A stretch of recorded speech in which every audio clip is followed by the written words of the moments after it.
नमस्कार, मैं अभिषेक कुमार और आप देख रहे हैं the news launcher. The news launcher की इस विशेष परिचर्चा में आपका स्वागत है। आखिर प्रशांत किशोर के मुद्दे पर जनता दल यूनाइटेड और राष्ट्रीय जनता दल एक समान रूप से हमलावर दिख रही है, लेकिन भारतीय जनता पार्टी रक्षात्मक मुद्रा में दिख रही है। कारण क्या है? बिहार की राजनीति में जेडीयू और आरजेडी कम से कम इस वक्त, जिस वक्त हम इस वीडियो को रिकॉर्ड कर रहे हैं, उस वक्त तक एक गठबंधन में नहीं, अलग अलग गठबंधन में है। लेकिन इस टाइम के आगे का मुझे नहीं पता किस गठबंधन में रहेंगे। लेकिन इसी टाइमिंग के आधार पर देखें तो जेडीयू एनडीए गठबंधन में है और आरजेडी इंडिया गठबंधन में है। प्रशांत किशोर को तेजस्वी यादव ने फ्री स्पेस दे दिया एक तरह से बीपीएससी के आंदोलन को हाईजैक करने के लिए। जनता दल यूनाइटेड और आरजेडी दोनों के निशाने पर प्रशांत किशोर है, लेकिन भारतीय जनता पार्टी कहीं ना कहीं डिफेंसिव दिखाई दे रही है। सियासत किस दिशा में है और राष्ट्रीय जनता दल प्रदेश अध्यक्ष की बदली के रूप में जगदानंद सिंह के रिप्लेसमेंट के तौर पर किसे सामने ला रहा है? इन सारे सवालों पर, बिहार की सियासत से जुड़े इन तमाम महत्वपूर्ण पहलुओं पर चर्चा के लिए आज हमारे साथ मौजूद हैं जाने माने राजनीतिक विश्लेषक और वरिष्ठ पत्रकार ऋषि मिश्रा जी। ऋषि जी, बहुत बहुत स्वागत है आपका हमारे इस कार्यक्रम में। जरा हमारे दर्शकों को आप बताइए कि आखिर क्या कारण है कि कम से कम अभी इस वक्त जब हम और आप रिकॉर्ड कर रहे हैं, इस वक्त तक तो नीतीश कुमार और तेजस्वी यादव एक गठबंधन में नहीं है। इस वक्त तो अलग अलग गठबंधन में है। भविष्य का तो हम भी नहीं जानते, हम ज्योतिषी नहीं है, आप भी नहीं है। लेकिन ये दोनों एक समान रूप से प्रशांत किशोर पर हमलावर है। आज नीरज कुमार ने एक पूरी प्रेस कॉन्फ्रेंस करके ऐसा लगा कि बीएनएस की किताब लेकर के भारतीय न्याय संहिता की पूरा पढ़ा रहे हैं। राष्ट्रीय जनता दल लगातार प्रशांत किशोर को प्रशांत किशोर पांडे कह रही है, हमले कर रही है, और भारतीय जनता पार्टी एकदम से रक्षात्मक मुद्रा में है। क्या ये संयोग है या प्रयोग है? क्या ये जनता दल यूनाइटेड और राजद के द्वारा साझा रूप से चलाया गया रिवर्स चिराग मॉडल है, या ये दोनों अभी परखने की कोशिश कर रहे हैं कि प्रशांत किशोर जितना आगे राजनीति में बढ़ते हैं तो नुकसान किसे पहुंचाते हैं, मंडलवादी ताकतों को या कमंडलवादी ताकतों को? क्या चल रहा है बिहार में? देखिए, राजनीति में जो होता है वो दिखता नहीं है, जो दिखता है वो होता नहीं। सवाल ये उठता है कि जेडीयू आरजेडी प्रशांत किशोर के संबंध में इतना एग्रेसिव क्यों है? बीजेपी के तुलना में जेडीयू आरजेडी, आप देखिए, जो अभी जो बीपीएससी अभ्यर्थियों को लेकर जो प्रशांत किशोर ने आंदोलन किया, और आंदोलन में आपने देखा है कि हर रोज जेडीयू के प्रवक्ता जो है प्रशांत किशोर पे हमलावर है। प्रशांत किशोर भी नीतीश कुमार पे हमला बोल रहे हैं।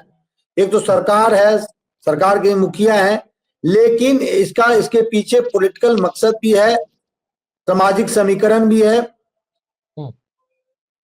इस डेवलपमेंट के पीछे का जो खेल है, जेडीयू आरजेडी चाहती है कि प्रशांत किशोर विधानसभा चुनाव तक हाईलाइटेड रहें, और हाईलाइटेड रहेंगे तो नुकसान किसको होगा?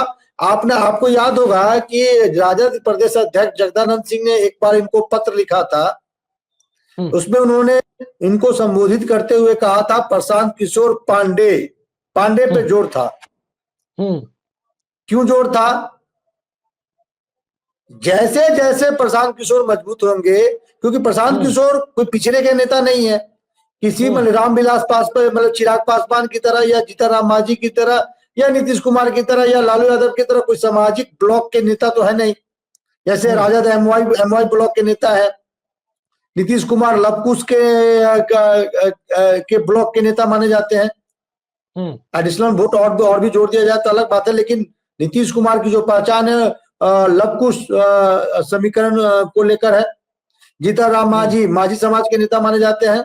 चिराग पासवान के लिए माना जाता है कि ये पासवान समाज के नेता है। लेकिन प्रशांत किशोर की समस्या ये है कि बिहार में जिस प्रकार से जातीय ब्लॉक्स में अलग अलग पार्टी का जो अपना अपना अधिकार है या बटे हुए हैं, उसमें प्रशांत किशोर का कोई स्पेस नहीं है।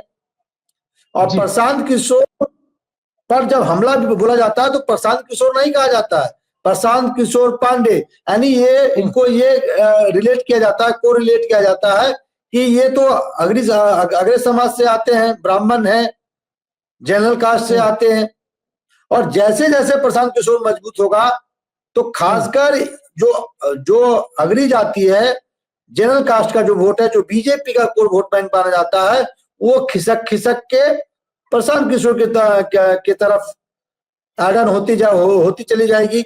और एक बात आप जान जाइए, जो प्रवासी बिहारी हैं, जो बाहर रहते हैं, उसमें भी जो फॉरवर्ड कास्ट के हैं, अग्री जाति के हैं, चाहे वो भूमिहार हो, राजपूत हो, कास्ट हो, वैश्य हो, इनका झुकाव प्रशांत किशोर के तरफ है। और ये जो ब्लॉक्स हैं, भूमिहार, राजपूत, ब्राह्मण, कास्ट, किनके ब्लॉक हैं?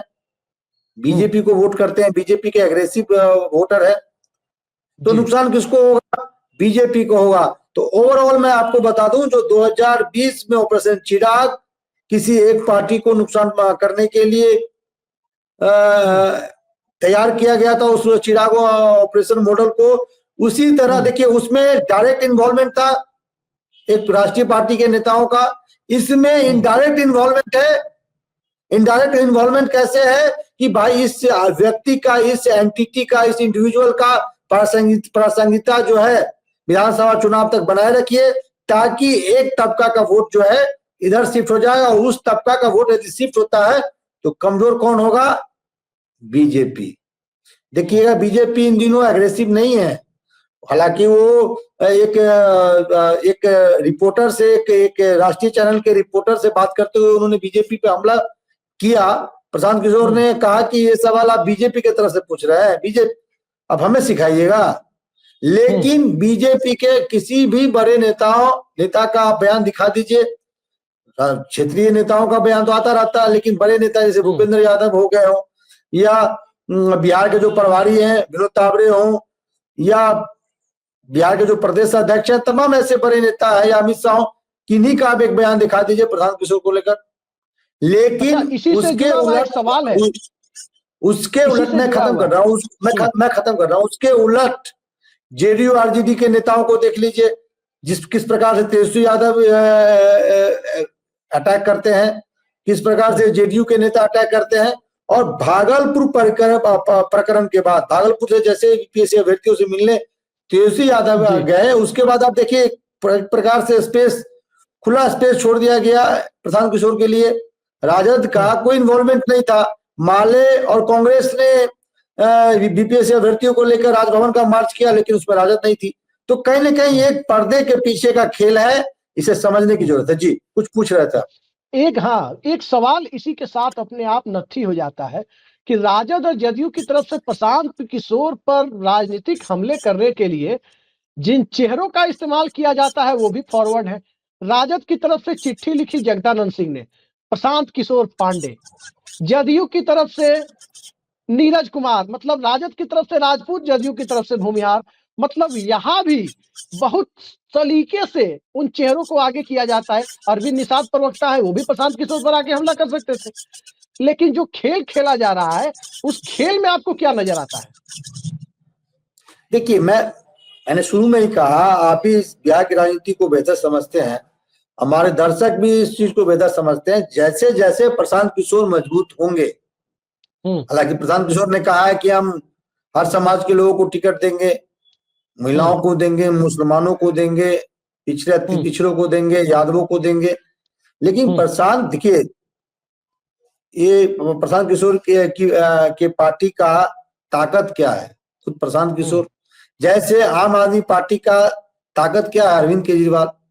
और कल ही मैंने एक चैनल पे कहा, जैसे अरविंद केजरीवाल दिल्ली में हारेंगे, इसका प्रभाव पंजाब में भी पड़ेगा। इसी तरह जन स्वराज का ताकत कौन है? प्रशांत किशोर। और प्रशांत किशोर किस जाति से बिलोंग करते हैं, किस कैटेगरी में आते हैं? जनरल कास्ट में आते हैं, ब्राह्मण है। तो उनके साथ चिराग पासवान की तरफ 5-6% पासवान समाज का वो समर्थन नहीं है जो चिराग पासवान को है। उसी तरह 30-32% का चंक जैसे तेजस्वी यादव के साथ है एमओआई, उस प्रकार का कोई चंक इनके साथ है नहीं। 15-16% का चंक जो नीतीश कुमार के साथ है वो चंक नहीं है। भूमिहार, ब्राह्मण, राजपूत का जो समर्थन बीजेपी को है वो ऐसा कोई समर्थन नहीं है। और बीजेपी के पास मिला जुला के 17-18% का जो एक बड़ा सा चंक है अगरी जाति का, और जैसे जैसे प्रशांत किशोर पे अटैक होगा वैसे वैसे वो मान लीजिए वो धारा 17% का जो चंक है वो टूटेगा, कमजोर होगा, और प्रशांत किशोर की तरफ खिसकेगा, तो फायदा किसको होगा? एनडीए गठबंधन में चिराग जेडीयू मॉडल की तरफ आपका इशारा है, रिवर्स चिराग मॉडल। बिल्कुल बिल्कुल। और एक जमाने में नीतीश कुमार, एक जमाने में नीतीश कुमार ने उनको उत्तराधिकारी घोषित कर दिया था, नंबर 2 के नेता थे, और नीतीश कुमार से रिलेशन कैसे हैं कहने की जरूरत नहीं है। और कई दर्शक इस पर सवाल उठाएंगे कि ऋषि जी आप क्या कह रहे हैं, प्रशांत किशोर तो सबसे एग्रेसिव या सबसे कटु बयान नीतीश कुमार को देते हैं, तो जो बयान दिया जाता है वो उसका कोई मकसद नहीं होता है, जो दिखता है वो होता नहीं, होता है वो दिखता नहीं है। नीतीश कुमार जब कहते हैं, नीतीश कुमार जब कहते हैं कि इन्हीं के साथ रहना है, उसके कुछ दिनों के बाद ही वो मतलब बदला बदली करवा देते हैं। नीतीश कुमार जब कहते हैं कि इन्हीं को पार्टी संभालना है, उन्हीं को रुखसत कर देते हैं। देखा ना आरसीपी सिंह के साथ। तो राजनीति में जो बयान दिया जाता है, यदि उसके अनुसार चलिएगा तो माथा पीटते रह जाइएगा। चलिए जी, एक चीज, किसी भी बात को अगर हम कहते हैं या कोई भी पत्रकार कहता है, कोई भी एनालिस्ट कहता है, तो उसके पक्ष में सोदाहरण व्याख्या जो होती है ना, विद एग्जाम्पल, जिससे लोगों को समझ में आता है। तो हम आपके सामने एक केस स्टडी रखते हैं प्रशांत किशोर के चुनावी परीक्षण का। 4 विधानसभा सीटों पर उपचुनाव हुए और ये 4 सीटों पर पहली बार प्रशांत किशोर की जन सुराज पार्टी चुनाव लड़ी। रामगढ़ से शुरू करें चर्चा, हाल ही का मामला है। रामगढ़ से चर्चा शुरू करें, भारतीय जनता पार्टी हारते हारते जीती, हारते हारते बीजेपी जीती है, 1200 वोट से शायद जीती है। और वहां सम्राट चौधरी और उपेंद्र कुशवाहा जो एनडीए के कोर कंस्टिट्यूएंट है, उनकी बिरादरी का कैंडिडेट खड़ा कर दिया। और उनको अगर 2000 वोट भी ज्यादा आते तो प्रशांत किशोर कैंडिडेट हार जाते। उन्हीं की वजह से प्रशांत किशोर का कैंडिडेट हारने की स्थिति, बीजेपी का कैंडिडेट हारने की स्थिति में पहुंचा। रामगढ़ में कुशवाहा बिरादरी का कैंडिडेट दिया था। अब देखिए तरारी में बीजेपी सवर्ण वोटों पर दावेदारी करती है। तरारी में प्रशांत किशोर ने एक सवर्ण को चुनाव लड़ा दिया। ठीक है, बीजेपी जीत गई वहां ठीक ठाक मार्जिन से, लेकिन जो वोट कटे वो किसके थे? भाजपा के थे। अब राजपूत कैंडिडेट या भूमियार कैंडिडेट कोई राजद के वोट तो काटेंगे नहीं, क्लियर है। अब चलिए इमामगंज को आप देखते हैं तो इमामगंज में साफ दिखता है कि इमामगंज की विधानसभा सीट पर पासवान कैंडिडेट को चुनाव लड़ाकर सीधे सीधे जीतन राम मांझी, जो नीतीश कुमार की तुलना में भाजपा के ज्यादा करीब हैं, एनडीए के कोर कंस्टिट्यूएंट हैं, उनकी बहू के पोल प्रोस्पेक्ट को ही नुकसान पहुंचाया। आखिर वो पासवान का वोट अगर उनका कैंडिडेट नहीं होता तो किसे जाता? जीतन राम मांझी की बहू को जाता वो वोट जो था। तो वहां भी अच्छा, इसके उलट जहां जेडीयू लड़ रही है वहां देखिए, जेडीयू जहां लड़ रही है चुनाव, वहां एक अलग धारा बह रही थी। वहां एक धारा बिल्कुल अलग थी, क्या अल्पसंख्यक क्या बहुसंख्यक। इस सुरेंद्र यादव के परिवार के दायरे से इस सीट को निकालना है। अलग नैरेटिव पर चुनाव हो रहा था। जो 1990 से उस सीट पर काबिज है, वहां अलग नैरेटिव था। उस नैरेटिव में अगर मोहम्मद अमजद चुनाव नहीं भी लड़ते तो 40% अल्पसंख्यक का वोट चला जाता नीतीश कुमार को, यह तय था। इसमें कहीं कोई दो राय नहीं था। क्या लगता है, तो साफ दिखा रहा है कि प्रशांत किशोर टारगेटेड तरीके से जेडीयू और आरजेडी को फायदा पहुंचाने वाली रणनीति पर चल रहे हैं। मैंने 4 उदाहरण इसीलिए आपके सामने रखे। देखिए, मैंने शुरू में ही कहा आपको अभिषेक जी, राजनीति में जो दिखता है वो होता नहीं है। आम तौर पे यदि आप देखें, किसी आम लोगों से पूछे तो यही लगता है कि ये प्रशांत किशोर तो सबसे अधिक हमलावर लालू यादव पे हैं। जिस प्रकार से वो तेजस्वी यादव पे बयान देते हैं, नौमी फेल वाली बातें कहते हैं। नीतीश कुमार पे बीपीएससी अभ्यर्थियों को लेकर जिस प्रकार से सरकार को घेरा है। लेकिन मैं आपके बात से सहमत हूं कि राजनीति का जो खेल है बहुत ही निराला है। सब समझ ले तो इतनी आसान, खासकर बिहार की राजनीति और भी उसमें नीतीश कुमार की राजनीति समझना इतना आसान नहीं है। और बिल्कुल तो आपने सही कहा है कि प्रशांत किशोर ने एक रणनीति के तहत जो उपचुनाव हुए हैं उसमें उन्होंने उम्मीदवार उतारा। आप देखिए, आपने बिल्कुल बहुत बेहतरीन ढंग से समझाया है कि कैसे इमामगंज से लेकर रामगढ़ और तरारी में प्रशांत किशोर ने उम्मीदवार उतारे थे। तरारी में क्या प्रशांत किशोर भूमिहार को नहीं दे सकते थे टिकट? सबसे अधिक भूमिहार है। यदि उनको मजबूती से चुनाव लड़ना होता, राजपूत बहुत मतलब भूमिहार नहीं, अगर राजद को नुकसान पहुंचाना होता तो यादव को भी दे सकते थे, यादव को भी दे सकते थे। तो ऐसा उन्होंने किया नहीं। तो ये एक रणनीति के तहत है। और मुझे ये लगता है, देखिए इसमें नीतीश कुमार का डायरेक्ट इन्वॉल्वमेंट ऐसा नहीं है कि नीतीश कुमार के कहने में प्रशांत किशोर ऐसा कर रहे हैं। नीतीश कुमार और राजद के जो नेता है उनको ऐसा लगता है कि जितना हम प्रशांत किशोर पे हमलावर होंगे, खासकर उनकी जाति का जो वोट है 5-6% है, ब्राह्मण पूरे बिहार में 6% के आसपास है, तो जो बीजेपी का कोर वोट बैंक माना जाता है, यदि उसमें सेंध लगाने में प्रशांत किशोर सफल होते हैं तो फायदा किनको होगा? आरजेडी को होगा, गठबंधन में जेडीयू को होगा। यदि गठबंधन में जेडीयू की तुलना में बीजेपी कम सीटों पे एक तरह से रह जाती है, करीब 2020 वाले समीकरण, मतलब एक तरह से हो जाता है कि जेडीयू एनडीए में लार्जेस्ट पार्टी और बीजेपी 45-50 तक सिमट जाए, तब क्या होगा? तो ये रणनीति हो सकता है। और राजनीति का खेल बहुत निराला है। जो दोस्त दिखते हैं जो दुश्मन दिखते हैं वो दोस्त होते हैं पर्दे के पीछे। कई बार आपने देखा है जी भाई, कैसे कमजोर उम्मीदवार उतारे जाते हैं। मैंने कई बार कहा, कई प्रसंग में कई किस्से सुनाया आपको कि देखने में एक दूसरे के एकदम घोर विरोधी लगते हैं, लेकिन अंदर से पर्दे के पीछे उन लोगों की अच्छी दोस्ती होती है। तो राजनीति में ऐसे समीकरण गढ़े जाते हैं। पिछले बार आपने क्या नहीं कहते थे, बाल ठाकरे शरद पवार को क्या क्या नहीं कहते थे पब्लिकली, मतलब हम उसको सार्वजनिक रूप से नहीं कह सकते, इस तरह की बातें कहते थे। लेकिन जब सुप्रिया सुले पहला चुनाव लड़ रही थी तो अरे बिटिया चुनाव लड़ रही है, कैंडिडेट ही नहीं उतारा शिवसेना ने। ये भी देखा गया ना 2009 में, सब कुछ मारा लोकसभा सीट पर देखा लोगों को। बिल्कुल राजनीति में बिल्कुल आपने सही कहा। खैर, एक चीज हम जानना चाहेंगे ऋषि जी, ईडी के दुरुपयोग को लेकर तमाम तरह की बातें होती हैं। अगर प्रशांत किशोर भाजपा को ही नुकसान पहुंचाते हुए दिख रहे हैं जैसा आप कह रहे हैं, तो क्या माना ईडी तो अब तक पहुंच गई होती उनके यहाँ की खर्चा कहां से आ रहा है, इतना का बजट है, पैसा कौन दे रहा है, क्या कारण है? देखिए आप बात समझिए, प्रशांत किशोर इस खेल में डायरेक्ट इन्वॉल्व नहीं है। मैंने शुरू में ही कहा, प्रशांत किशोर ऐसा नहीं है कि बीजेपी को नुकसान करने के लिए तमाम ये ऑपरेशन चला रहे हैं। मैंने क्या कहा, प्रशांत किशोर अग्री जाति से हैं, ब्राह्मण हैं, उनके विरुद्ध सबसे ज्यादा एग्रेसिव कौन है? पिछली दो ऐसे ब्लॉक जो पिछड़ों की राजनीति करती आ रही है। जेडीयू आज बीजेपी के साथ क्यों बनी हुई है?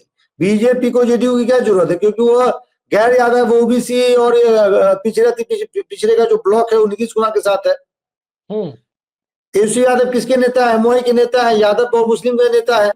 तो कोई एक एमओआई ब्लॉक के नेता और कोई अति पिछड़े और पिछड़ों का नेता यदि एक ब्राह्मण नेता पे अग्रेसिव होता है तो काउंटर पोलराइजेशन किधर होगा? स्वाभाविक काउंटर पोलराइजेशन मैं ये नहीं कह रहा हूँ पूरा ब्राह्मण प्रशांत किशोर की तरफ शिफ्ट हो जाएंगे, पूरा फॉरवर्ड शिफ्ट हो जाएगा। अरे कुछ हिस्सा भी वो तोड़ पाए तो किसका नुकसान होगा? अरे बक्सर में ही देख लीजिए, बक्सर के ही ब्राह्मण प्रशांत किशोर के विरुद्ध के सपोर्ट में लामबंद हो गए तो बीजेपी का क्या स्थिति होगी वहां? उसी बक्सर लोकसभा में रामगढ़ भी आता है। तो वही मैं वही चीज समझाने का प्रयास कर रहा हूं कि यदि आप एक नेता के विरुद्ध एग्रेसिव है और भी पिछड़े समाज से आने वाले नेता, तो आप कह रहे हैं कि ईडी क्यों नहीं पहुंच रही है, सीबीआई क्यों नहीं प्रशांत किशोर के पीछे अमित शाह लगा रहे हैं? अरे भैया वो डायरेक्ट खेल में नहीं है, वो तो मतलब कहा ही जाता है। तेजस्वी यादव तो कहते हैं ये बीजेपी के बी टीम है जी, डायरेक्ट खेल में तो इन्वॉल्व नहीं है ना, ये राजनीति है। हम आप पे अग्रेसिव होंगे, मान लीजिए कोई विधानसभा है और सिटिंग एमएलए मतलब यादव समाज से है, और वहां पे अगर अगली पार्टी ने भूमिहार को टिकट दे दिया तो भूमिहार जितना उनके विरुद्ध बोलेगा यादव उतना गोलबंद हो जाएगा, काउंटर में भूमिहार भी इधर गोलबंद होगा। तो ये राजनीति होती है। मैं राजनीति जो होती है वो मैं आपको बता देता हूं, आपको याद भी होगा 1995 का विधानसभा चुनाव, बिहार पीपुल्स पार्टी के नाम से आनंद मोहन की एक पार्टी आई थी। तब 324 सदस्यों की बिहार विधानसभा थी, मतलब बिहार झारखंड एक ही राज्य था। बमुश्किल 100 टिकट ही तो सवर्णों को दिए थे आनंद मोहन ने। और आर पार की लड़ाई लालू यादव से ऐसी की कि सवर्णों की ठीक ठाक गोलबंदी ग्रामीण बिहार में आनंद मोहन की पार्टी के पक्ष में दिख रही थी। और काउंटर पोलराइजेशन ऐसा हो रहा था कि लालू यादव को फायदा हो रहा था। उस स्वाभाविक है, भारतीय जनता पार्टी उस समय कांग्रेस पार्टी मुख्य विपक्षी दल थी विधानसभा में 1994-95 तक। कांग्रेस का भी वोट काटा आनंद मोहन ने, और भाजपा जो उसकी जगह ले सकती थी उसको भी 40 विधानसभा सीट पर सीमित कर दिया। दोनों के वोटों को मतलब एकदम तितर बितर करके रख दिया आनंद मोहन ने 95 के चुनाव में। ढाल तलवार चुनाव चिन्ह के साथ फायदा सीधा मिला लालू यादव को, महज 28 या 27% वोटों के साथ। जनता दल, तब राजद नहीं था, चक्कर छाप था, ताड़ी फ्री किया था लालू यादव ने। तो ग्रामीण इलाकों में लोग नारा लगाते थे, हंसी मजाक में कहते थे बीपी लालू राम विलास 1 रुपया में 4 गिलास। तो खैर वो हंसी मजाक वाली बात है। तो कहने का मतलब ये है कि एक अगड़ी जाति से आने वाले आनंद मोहन, एक अगड़ी जाति से आने वाले आनंद मोहन ने जब बिहार में राजनीतिक प्रयोग किया तो नतीजा जनता परिवार के पक्ष में गया। इसलिए मैं उसी को थोड़ा आगे बढ़ा के बताता हूँ। आनंद मोहन एग्रेसिव किनके विरुद्ध थे? लालू यादव के, लालू राबड़ी के विरुद्ध एग्रेसिव थे। राबड़ी यादव नहीं थी तब, लालू यादव राबड़ी नहीं थी, मतलब जनता दल मतलब लालू यादव के विरुद्ध में एग्रेसिव अप्रोच अपना रखे थे, पूरा हेलीकॉप्टर से पूरा बिहार घूम रहे थे। एक दो चुनाव हो गया, आगरा बनाम पिछड़ा, क्योंकि 95 में मेरे परिवार से भी एक आदमी औराई से चुनाव लड़ रहे थे, मैं नाम नहीं लूंगा, अब इस दुनिया में नहीं रहे। तो मैंने उस चुनाव को देखा है कि कैसे हमारे यहाँ के लोग जो हमारे बटेदार थे, बहुत मधुर संबंध था, लेकिन मतदान केंद्र पे लड़ाई ऐसा माहौल था जैसे भारत पाकिस्तान का युद्ध हो।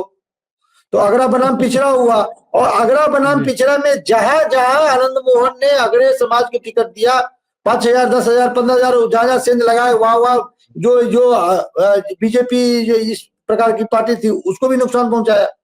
और काउंटर पोलिटिशियन में पिछड़ा जो है एकजुट हो गया, वहां यादव मुस्लिम नहीं, बाकी पचफोरना तमाम ऐसे जो मतलब जो पिछड़े समाज के नेता थे वो गोलबंद हो गए।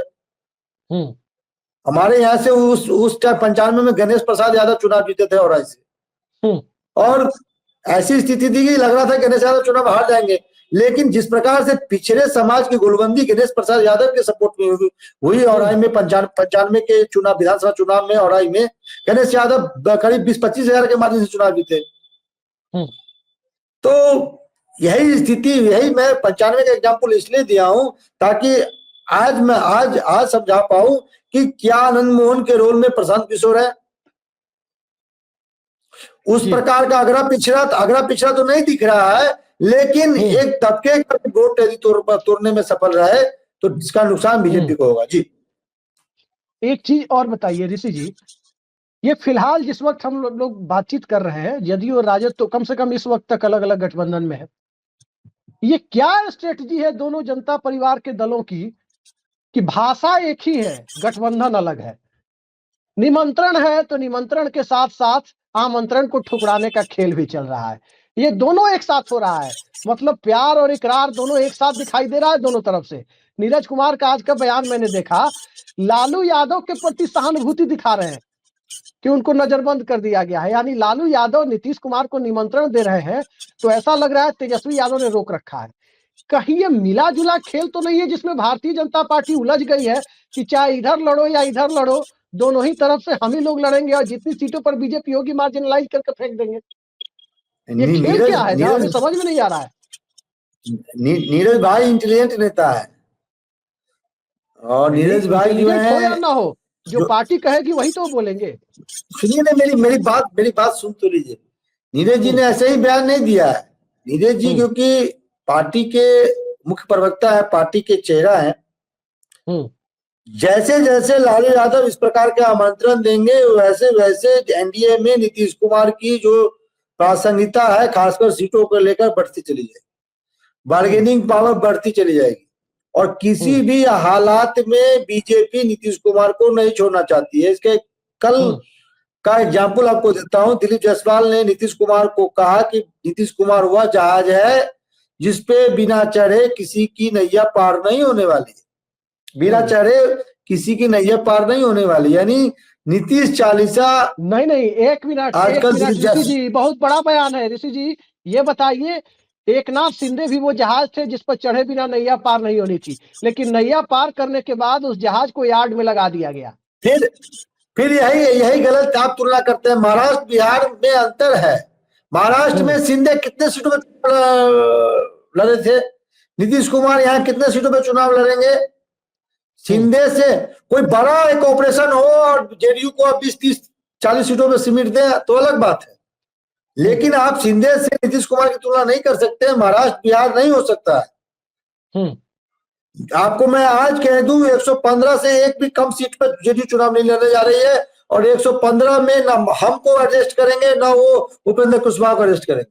115 पे तीर के सिंबल पे 115 उम्मीदवार चुनाव लड़ने जा रहे हैं, बाकी में बीजेपी को अरेस्ट करना है।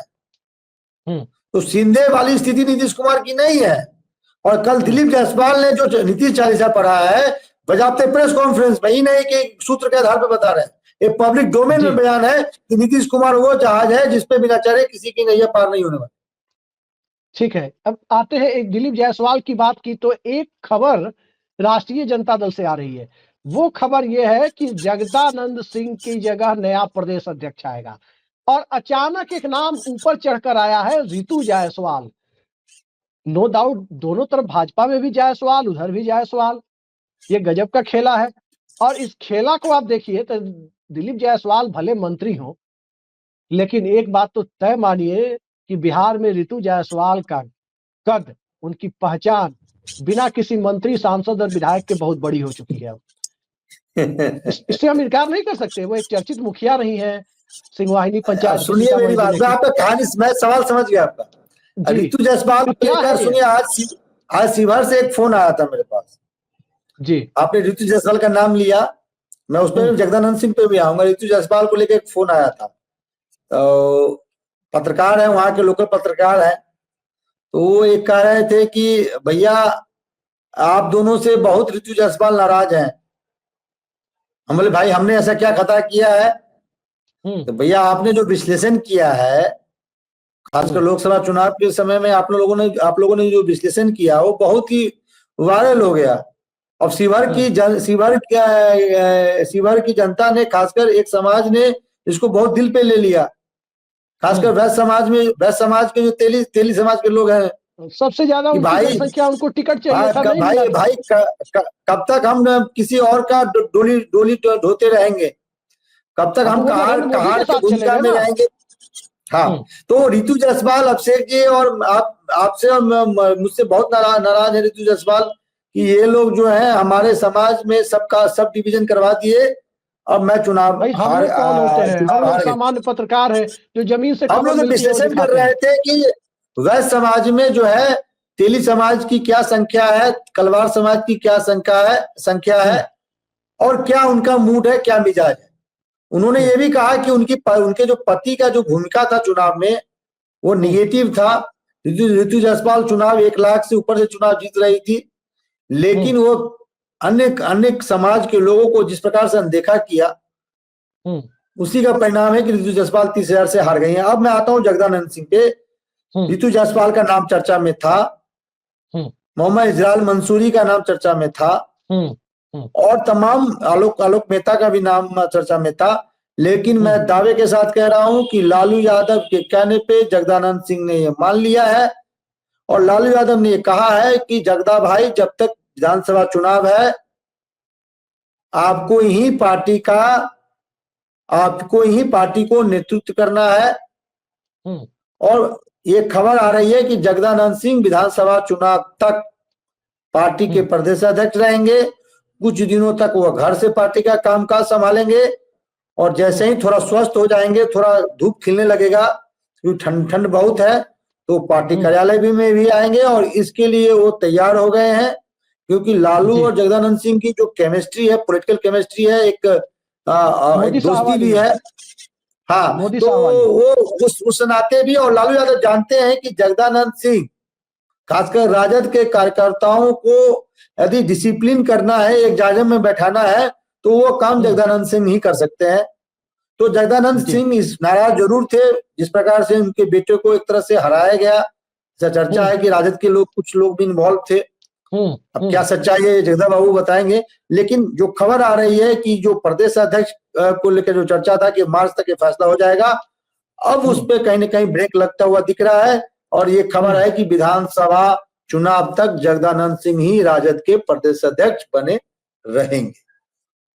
चलिए, आपने रहस्य से पर्दा उठा दिया कि विधानसभा चुनाव। लेकिन ऋतु जायसवाल जी से मेरा अनुरोध है कि हम लोगों ने चुनाव आपको नहीं हराया, पत्रकार की इतनी हैसियत नहीं है।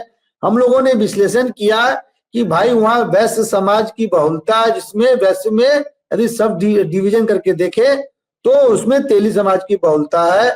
और मैं आपको ये बता दूं, वो पत्रकार ये भी बताया कि रमा देवी बीजेपी के होते हुए भी ऋतु जायसवाल को मदद कर रही थी, लेकिन मदद को कैसे कैश करना है ऋतु जायसवाल, क्योंकि ऋतु जायसवाल का जो चुनावी कमान था वो उनके पति के हाथ में था और उनके पति दोनों कैंडिडेट चुनाव संचालन ठीक से नहीं कर पाए, कमान संभाले हुए थे। दोनों कैंडिडेट के पति ही चुनाव की कमान संभाले हुए थे।